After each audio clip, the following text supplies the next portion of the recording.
She didn't scream. She didn't run.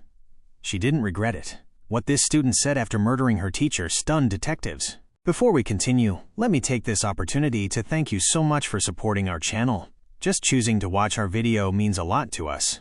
Before we go any further, tell us where are you watching from. Drop your city or country below.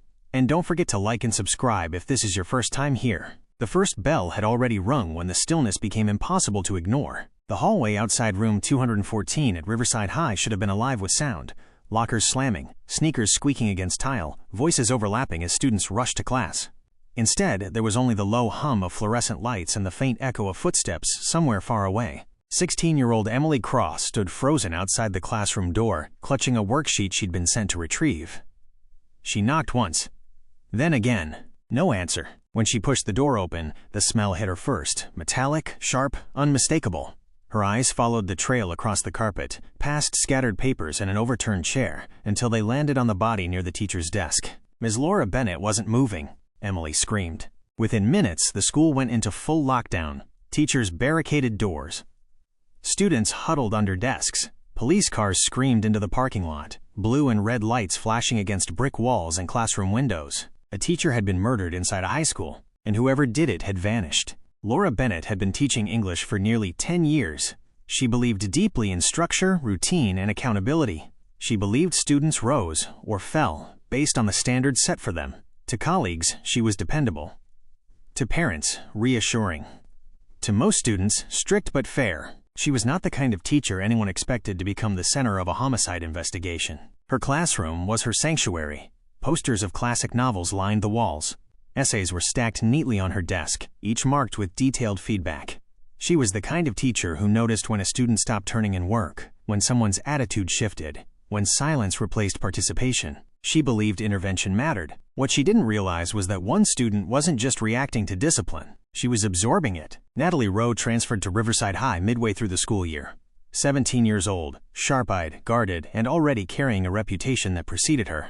Her academic file told a fragmented story, frequent absences, behavioral incidents, clashes with authority figures. But it also showed intelligence. High test scores.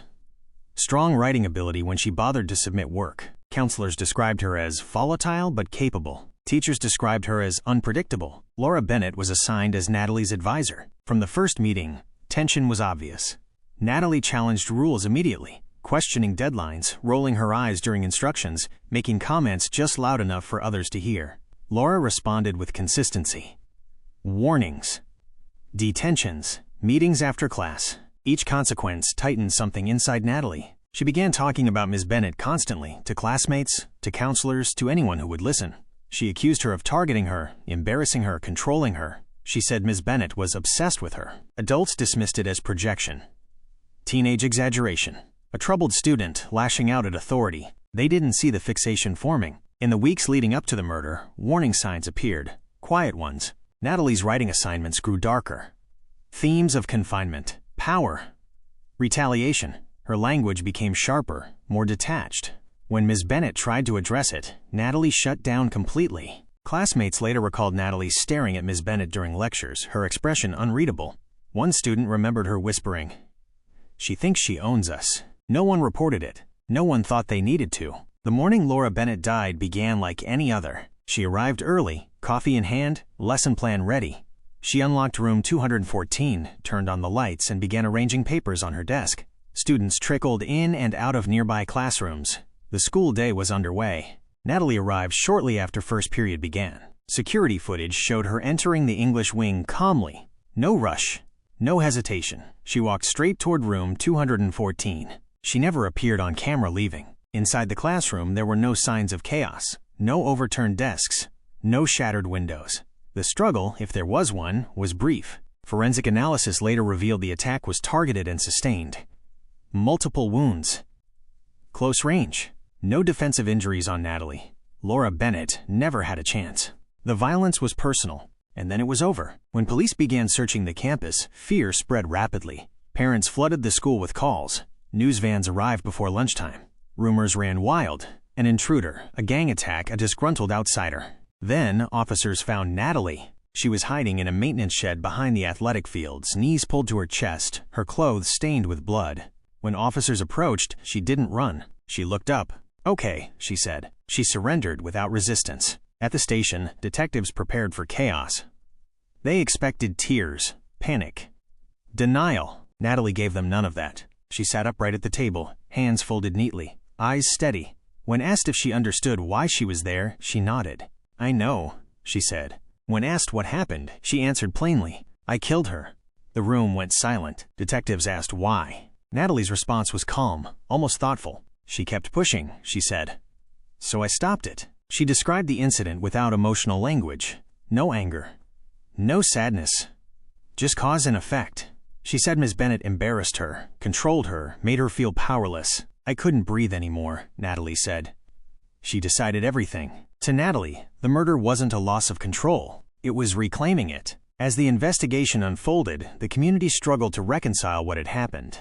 Riverside High was not a dangerous school. Laura Bennett was not a reckless teacher. Natalie Rowe didn't fit the image of a violent offender, but evidence painted a grim picture. The knife was found in Natalie's backpack. Her fingerprints were everywhere. Her movements were tracked clearly on security footage. There was no doubt about who committed the crime. The question that haunted everyone was why. Psychologists brought in to evaluate Natalie described her as emotionally detached, resentful of authority, and deeply rigid in her thinking.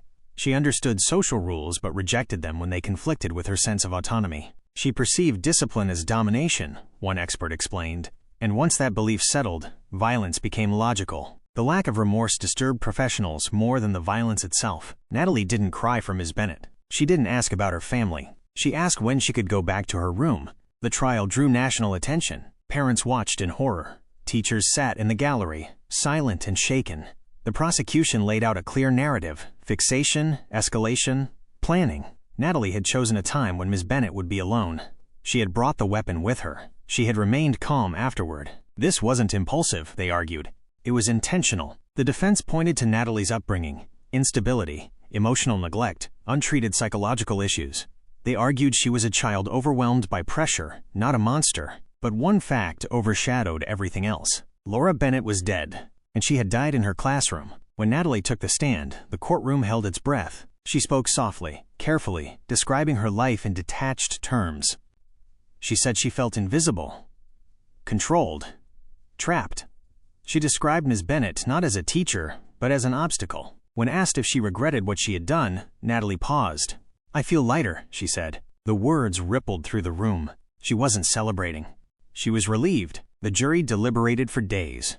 In the end, the verdict was unanimous. Guilty. Natalie Rowe was sentenced to decades in prison, with parole only possible far in the future. Laura Bennett's family wept quietly. Justice, however delayed, had been served. Riverside High reopened months later. The classroom where Laura died was sealed permanently. Her desk was removed. Her books donated. A small memorial plaque was installed near the entrance. Students whispered about room 214. Teachers locked their doors more carefully. Administrators held meetings about safety, warning signs, mental health support. Life continued, but it was changed.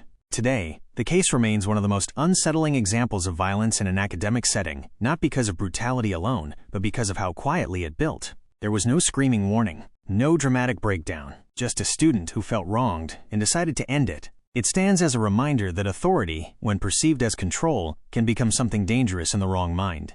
That silence is not always safety, and that the most frightening threats aren't always outsiders. Sometimes they're sitting in the classroom, watching, waiting, and convincing themselves they're right.